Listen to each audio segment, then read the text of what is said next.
Paz, queridos, tudo bem? Estamos aqui mais uma vez para nossa última aula de música, louvor e adoração. Essa matéria é tão gostosa, né? A gente sempre sente, eu sempre tenho que dizer isso porque eu sinto muita falta dessa troca, da nossa conversa em sala de aula, daquilo que a gente acrescenta quando nós olhamos no olho um do outro, conversamos um com o outro. Mas esse é o tempo que Deus escolheu para nós e a forma como Ele escolheu para nós. Então vamos seguir, essa é a nossa última aula. Lembrando que você que ainda não me entregou o trabalho, eu vou dar mais uma semaninha, tá? Para vocês me passarem o trabalho, porque a gente só vai ter notas do trabalho. Então se vocês não me entregarem o trabalho, vocês não vão ter nota e depois vão ter que refazer essa matéria mais pra frente. A gente não quer isso, né? Nós vamos falar hoje sobre os obstáculos da adoração. Quantas vezes nós sentimos que a nossa adoração não passa do teto, né? Às vezes a gente está na igreja e parece que a coisa não flui, né? Enfrentamos constantes barreiras que podem impedir a nossa adoração ao Senhor. E é de suma importância colocarmos esse assunto na nossa pauta. Olha só o que a Bíblia diz em Isaías 59 e o versículo 2. Abre a sua Bíblia aí. Foram suas maldades, eu leio aqui na versão NVT, Nova Versão Transformadora. Pode estar um pouquinho diferente aí, mas ele disse assim, ó. Foram suas maldades que os separaram de Deus. Por causa dos seus pecados, ele se afastou e já não se ouvirá. Algumas tradições dizem que os nossos pecados fazem divisão entre nós e o nosso Deus, entre vós e o vosso Deus. O pecado é aquilo que nos torna impuros diante de Deus. O pecado não confessado é que impede a nossa comunhão com Deus. O salmista no Salmo 66 e o versículo 18, ele declara assim: se eu não tivesse confessado o pecado em meu coração, o Senhor não me teria ouvido. Porque Jesus, ele pagou um preço precioso por nós, para que tivéssemos condição de nos aproximarmos de Deus. Dá uma lida lá, abre lá a tua Bíblia, Hebreus, capítulo 10, do versículo 19 ao 22. Olha só o que diz. Portanto, irmãos, por causa do sangue de Jesus, podemos entrar com confiança no Santo Lugar Santíssimo. Por sua morte, Jesus abriu um caminho novo e vivo através da cortina que leva até o Lugar Santíssimo. Uma vez que temos um sumo sacerdote que governa sobre a casa de Deus, entremos com o coração sincero e plena confiança, pois nossa consciência culpada foi purificado e o nosso corpo lavado com água limpa. Nessa função, nesse processo todo, é confessar os pecados. 1 João, capítulo 1, versículo 9, diz assim: se confessarmos os nossos pecados, Ele é fiel e justo para nos perdoar dos pecados e nos purificar de toda injustiça. O segundo obstáculo para a nossa adoração que podemos listar aqui é a religiosidade. Isso acontece quando nós oferecemos a Deus um culto sem vida e sem envolvimento de coração. Sabe aquele culto de corpo presente? Você só vai lá, né? Bate o teu cartão, eu vim aqui na igreja, ou eu tô aqui, enfim.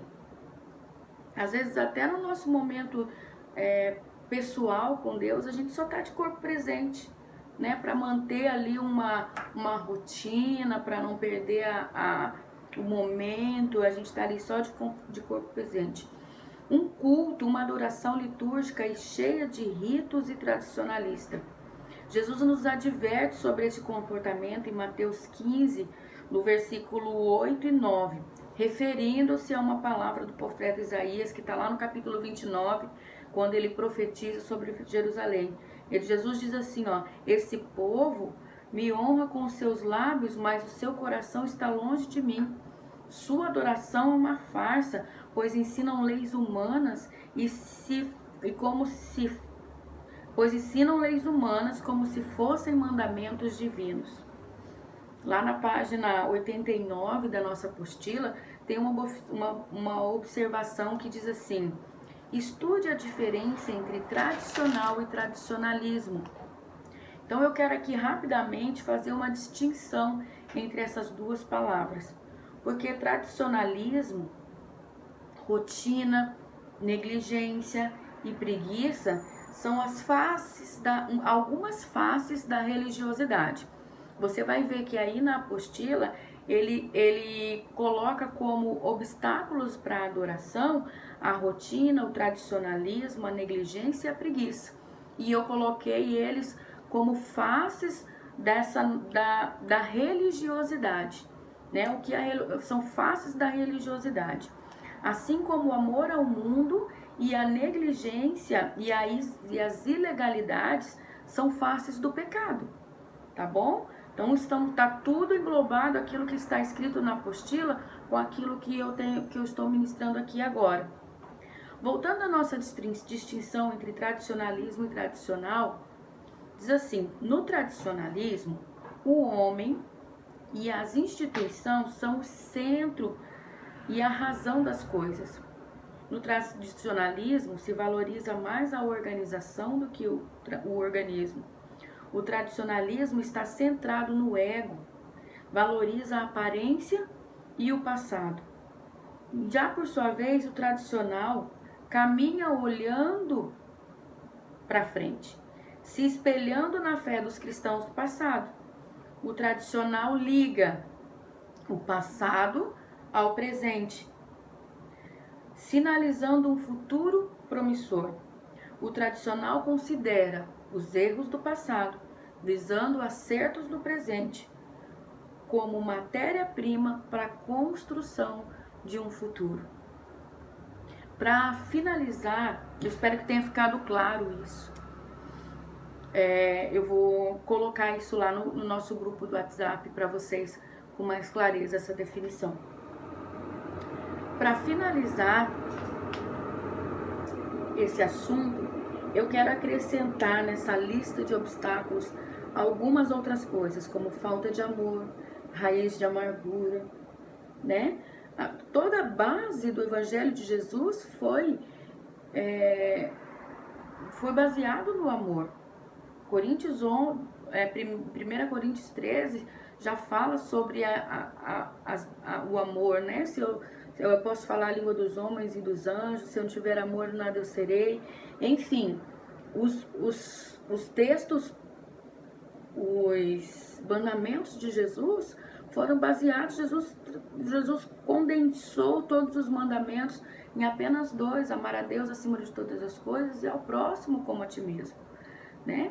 E você mesmo aí na sua casa, você pode fazer uma lista enorme, aí uma lista incrível sobre aquilo que tem sido obstáculo para a sua adoração. O que é que Deus tem falado ao seu coração, que tem sido obstáculo para a tua adoração, que você precisa retirar, você precisa perdoar, você precisa amar mais, né? Você precisa ser menos religioso, menos tradicionalista, né? Nós aqui apenas nomeamos algumas coisas para que os nossos olhos se abram para a necessidade de uma vida íntima com Deus, retirando de nós e de volta de nós tudo aquilo que possa nos impedir que a nossa adoração, o nosso louvor chegue até Deus. E eu quero encerrar isso lendo para vocês um trecho desse livro. Esse livro aqui, eu não sei se vocês vão conseguir ver, porque acho que a tela vai ficar virada, né? Eu tô fazendo o vídeo com a imagem, com a tela com a câmera de frente, mas é esse livro aqui, Louvor e Adoração, Louvor, uma análise teológica e prática, de Carson, Timothy Keller, Kennedy Huggins e Mark Ashton, tá? Muito interessante. Eu quero terminar lendo um trecho, falando um pouquinho assim sobre o que ele fala sobre música, tá? Porque o trabalho de vocês era pra gente falar sobre música versus adoração, a música na igreja, enfim. E eu quero ler o que ele diz aqui, quando a música se iguala à adoração. Charles King, pastor de adoração e música da Igreja da Faculdade, escreve uma coluna semanal para o Channel Chor como esta que vem a seguir. Olha que coisa incrível. Nós desfrutamos um privilégio raro e glorioso: cantar louvores a Deus e a sua palavra na assembleia de seu povo. Mas isso é adoração? Ele pergunta. Bem, ele mesmo responde: sim e não. A produção de música, mesmo a música que é supremamente centralizada na revelação bíblica de nosso Deus glorioso, não é por si só adoração, ou pelo menos não é em si mesma adoração autêntica. Pode ser idolatria, pode ser centralizada em si mesmo, pode ser culturalmente relevante, pode até ser extraordinariamente emocional.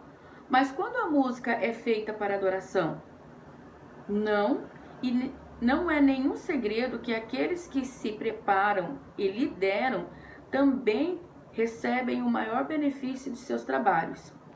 Há 3 elementos de adoração nessa tarefa. O trabalho, que nessa adoração é o trabalho que fazemos para a glória de Deus. Num sentido bíblico muito real, os ensaios de quinta-feira são um tempo de adoração. A adoração é dar a Deus o que lhe é devido com toda a devoção de nosso corpo, tempo e energia.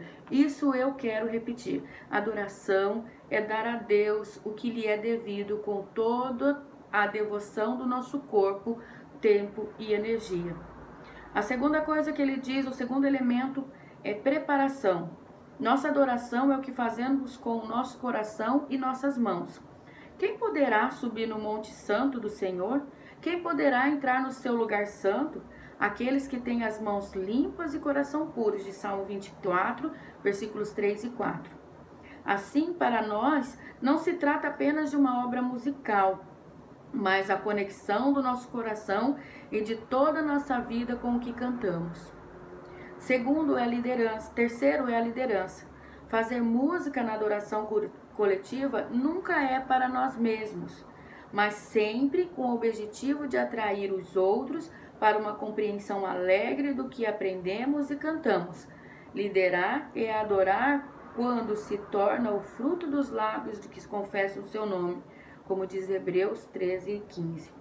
Nossa missão é uma alegria e uma obrigação especial, que nos tornemos sacrifícios vivos, santos e agradável a Deus.